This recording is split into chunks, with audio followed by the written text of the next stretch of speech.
Hello everyone, in this episode of Angular Pro Screencast, I'll tell you the difference between methods detectChanges and markForCheck. So I've created such a prototype. What's in this prototype?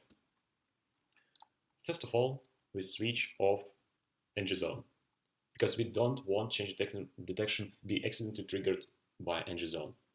We want to control the flow and run it manually. To run change detection manually, I created a separate button. So by click, we can run application reference tick, so that will trigger change detection. And also for each component, I have added method in template, cd check. We know that when change detection is executed on component view is re-rendered according to the new value. So all the methods inside template will be executed. That's kind of way I can guarantee that change detection was executed on component. I've tried to get the same result with NgDoCheck and NgAfterViewCheck, but they are not covering all the cases. And only with your custom method, you can achieve it.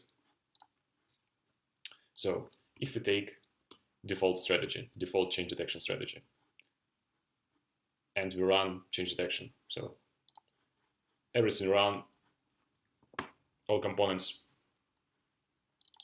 But if we change on second component change detection strategy from default to OnPush, and we also execute change detection, you see the branch that goes under second component, change detection wasn't applied. But we can run it manually. We can run it manually with help of method detectChanges. So I have injected ChangeDetector here, and with help of ChangeDetector, we can run method detectChanges. And now, if we call detectChanges, it will be executed. So again, we trigger change detection. It doesn't touch component and the whole branch that is switched to OnPush, but if you call detectChanges, it will run change detection mechanism on component itself and also on all child components. But what if we do the same for markForCheck method? And if we call markForCheck, nothing is happening actually.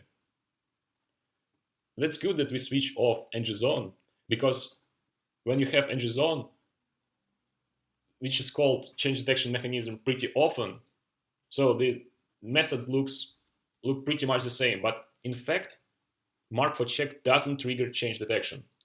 It just mark all the components from your component up to root component that's on next tick, change detection should be executed there.